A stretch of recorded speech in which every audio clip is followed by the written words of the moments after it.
time you walk into the room, got me feeling crazy, shot my heart boom boom.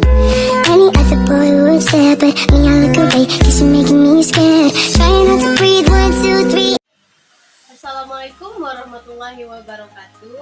Halo teman-teman semua. Nah, di sini dengan saya Nara Suraya dengan NIM 2212966 dari Pendidikan Guru Sekolah Dasar. Nah, baiklah, di video kali ini saya akan membuat video mengenai bagaimana kondisi peserta didik di dalam proses pembelajaran. Nah, salah satunya yaitu kondisi kejenuhan dalam pembelajaran. Nah, di mana video kali ini yaitu sebagai tugas pemenuhan dari mata kuliah Psikologi Pendidikan yang diampu oleh Ibu Nilma Zola MPD. Nah, mengapa sih saya mengambil materi tentang kejenuhan dalam belajar ini? Nah, seperti yang teman-teman ketahui, bahwasanya kejenuhan dalam pembelajaran ini merupakan suatu keadaan atau kondisi yang dialami oleh peserta didik di dalam proses pembelajaran, dan dimana ini dapat kita lihat ketika mereka merasa bosan, ketika mereka kehilangan motivasi dan tidak tertarik lagi untuk melakukan pembelajaran. Nah, maka dari itu saya mengambil ini agar kita sebagai pendidik nantinya mampu memberikan solusi yang baik untuk peserta didik untuk lebih tertarik lagi di dalam proses pembelajarannya. Nanti kita bisa menggunakan berbagai metode atau berbagai media pembelajaran, atau sekarang bisa disebut dengan media pembelajaran digital, yang mana nantinya membuat peserta didik termotivasi untuk melakukan pembelajaran di dalam kelas. Nah, motivasi yang baik bagi peserta didik akan menimbulkan hasil belajar yang bagus untuk peserta didik di dalam proses pembelajaran tersebut, sehingga apa yang disampaikan oleh guru, apa yang disampaikan oleh pendidik terekam dan dapat menambah wawasan dan pengetahuan mereka. Di sini saya akan mewawancarai salah satu guru. Nah, alangkah baiknya kita berkenalan dulu nih dengan narasumber kita pada kali ini. Nah, sebelum kita berbincang-bincang lebih lanjut lagi, alangkah baiknya kita berkenalan dulu dengan Ibu Rika Indah Suryani. Kepada Ibu, tempat dan waktu dipersilakan. Oke, nama Ibu Rika Indah Suryani, umur Ibu 43 tahun dan Ibu sudah 20 tahun mengajar. Oke, Bu. Ibu mengajar selama ini di sekolah mana, Bu? Sebelumnya Ibu ngajar di Solo dan sudah 6 tahun di SMA 7 Padang. Oh, 6 tahun. Ibu, selama Ibu sudah menjadi seorang pendidik, Bu, sudah lebih kurang 20 tahun ya, Bu.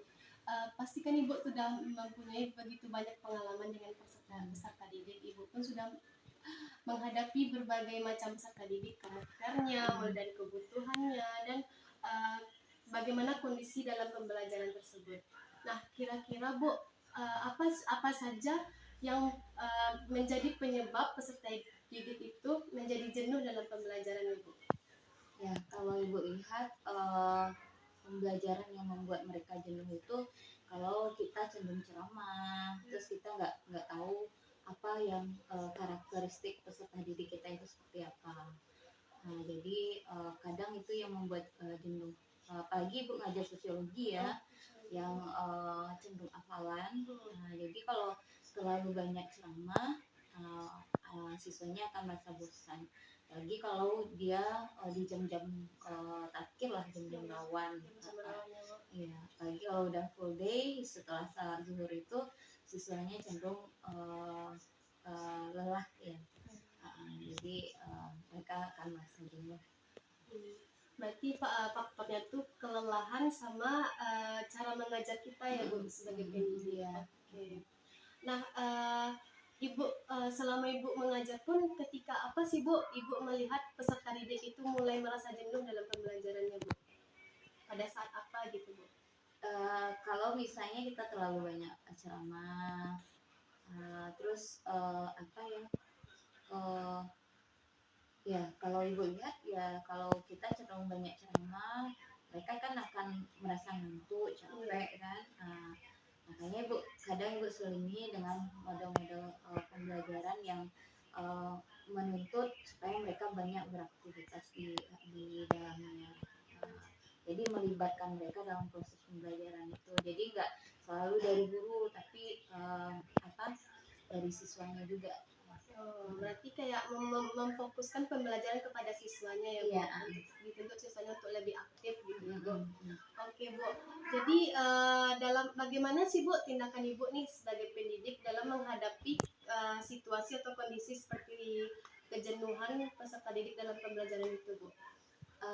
Ya, kalau ibu menghadapinya, ibu sebelum belajar itu biasanya kan ibu buat kesepakatan belajar dulu.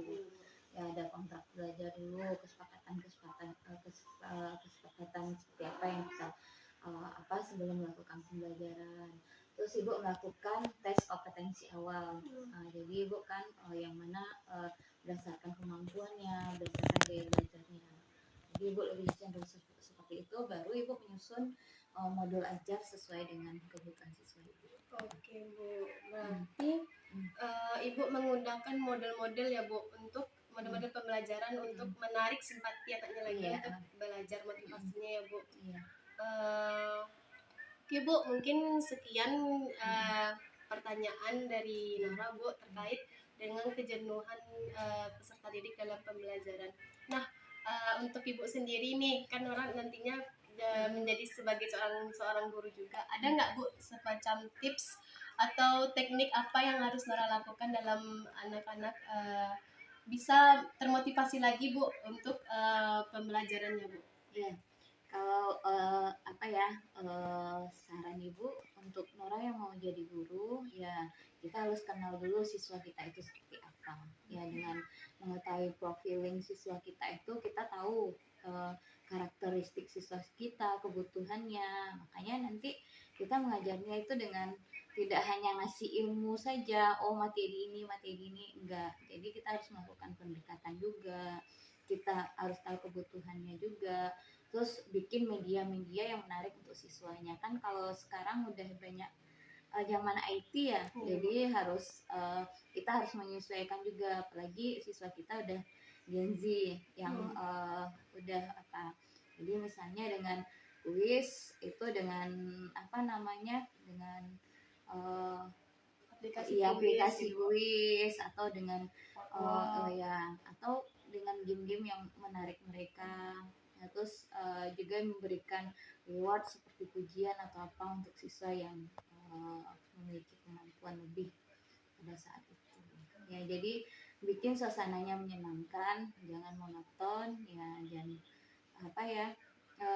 kalau kita udah senang duluan, pasti siswa kita juga senang gitu. Oke, mungkin itu aja. Baik Bu, terima kasih Bu atas paparan Ibu, paparan materi tentang kejenuhan pembelajaran ini. Oke teman-teman, jadi tidak bisa dipungkiri tentang kejenuhan pembelajaran ini pasti akan dirasakan oleh setiap peserta didik dalam pembelajaran. Nah, kejenuhan tersebut kita dapat seorang pendidik atasi dengan melakukan beberapa model pembelajaran, menggunakan media berbasis digital yang menarik perhatian peserta didik untuk melakukan pembelajaran lebih baik lagi. Oke, mungkin sekian Bu dari Nora. Nora minta maaf apabila ada kesalahan Bu. Oke guys, Assalamualaikum warahmatullahi wabarakatuh. Dadah. Nah, oke guys, mungkin sekian ya wawancara yang dapat kita lakukan bersama narasumber kita pada kali ini, yaitu Ibu Rika Indah Suryani. Nah, di mana beliau ini salah satu guru dari sekolah SMA N7 Negeri Padang.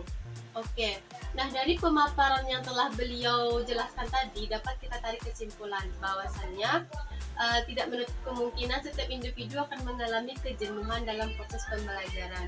Nah, salah satu penyebabnya itu yaitu bagaimana strategi guru atau model guru yang dalam melakukan pembelajaran menarikkah, bersifat tidak monotonkah, atau memberikan pembelajaran berpusat kepada peserta didik. Nah, sehingga peserta didik akan lebih tertarik, akan lebih termotivasi untuk melakukan pembelajaran. Nah, yang kedua, sejak kapan sih kita dapat melihat peserta didik merasa jenuh? Yaitu ketika peserta didik mendengarkan penjelasan yang begitu panjang lebar yang dijelaskan materi oleh guru, sehingga mereka merasa bosan, merasa ngantuk, dan merasa tidak tertarik lagi untuk mengikuti pembelajaran.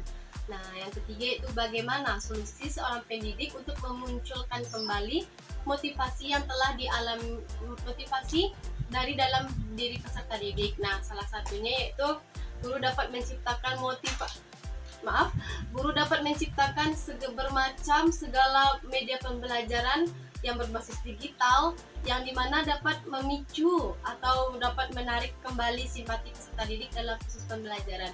Nah, yang kedua, pendidik juga dapat melakukan atau menerapkan model pembelajaran yang bervariatif, yang dimana model pembelajaran tersebut dapat berpusat kepada peserta didiknya, sehingga peserta didik lebih aktif dalam proses pembelajaran. Nah, tadi Ibu Rika pun telah menjelaskan tips yang dapat dilakukan pendidik dalam menghadapi anak-anak yang merasa jenuh dalam belajar. Nah, mungkin sekianlah kesimpulan yang dapat kita sampaikan pada kali ini. Semoga apa yang saya beritahukan, semoga apa yang saya paparkan bersama Ibu Rika tadi dapat bermanfaat dan menambah wawasan teman-teman sekalian mengenai kejenuhan dalam belajar. Oke, mungkin sekian dari saya Nora Suraya pamit undur diri. Wassalamualaikum warahmatullahi wabarakatuh.